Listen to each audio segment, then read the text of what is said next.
Misteri kematian tragis seorang bocah perempuan berinisial NJ yang berusia 11 tahun di sebuah rumah kosong kawasan Kelurahan Talo, Kecamatan Talo, Kota Makassar, Sulawesi Selatan, akhirnya terungkap.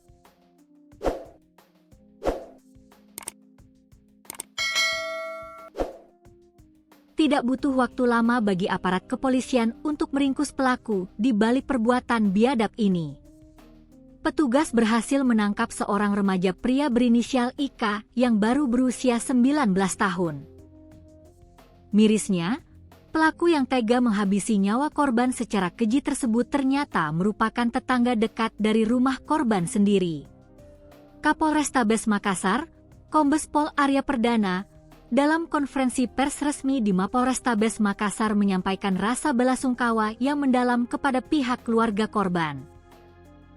Arya menegaskan bahwa pelaku IK berhasil diamankan berkat kerja cepat tim gabungan dari Resmo Polda Sulsel dan Jatanras Polrestabes Makassar yang melakukan penyelidikan intensif sesaat setelah jasad korban ditemukan tak bernyawa pada Rabu dini hari, 27 Mei 2026. Berdasarkan hasil penyelidikan awal dan olah tempat kejadian perkara, kronologi kasus memilukan ini diduga kuat bermula dari siasat licik pelaku.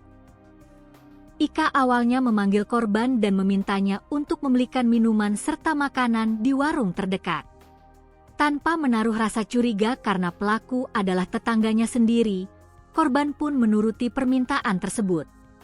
Namun, petaka justru pecah saat korban kembali untuk mengantarkan pesanan makanan tersebut. Pelaku Ika yang diduga sudah kerasukan setan langsung mengadang dan memaksa membawa korban masuk ke dalam sebuah rumah kosong yang kondisinya terbengkalai di sekitar lokasi kejadian.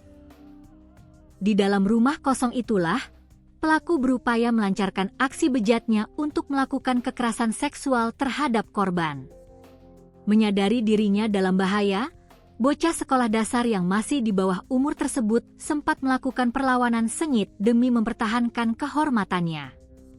Namun karena kalah tenaga, perlawanan tersebut justru membuat pelaku gelap mata dan naik pitam. Ika kemudian melakukan kekerasan fisik secara brutal hingga menyebabkan korban kehabisan napas dan meninggal dunia di tempat kejadian, sebelum akhirnya jasad korban ditemukan warga tanpa busana di dekat box TV rusak. Guna melengkapi berkas perkara, jenazah korban langsung dievakuasi oleh petugas menggunakan mobil ambulans menuju ke Rumah Sakit Bayangkara Makassar untuk menjalani proses autopsi menyeluruh dari tim dokter forensik. Di sisi lain, Kombes Pol Arya Perdana menambahkan bahwa pihaknya kini tengah mendalami pengakuan dari pelaku IK terkait adanya dugaan pengaruh narkotika serta kebiasaan buruk pelaku yang sering mengakses konten pornografi melalui ponselnya sebelum nekat mengeksekusi korban. Ada fakta menarik yang diungkap polisi saat proses olah TKP berlangsung di lokasi kejadian. Suasana sempat diwarnai keributan karena pelaku IK sempat berpura-pura panik dan berbaur dengan warga sekitar.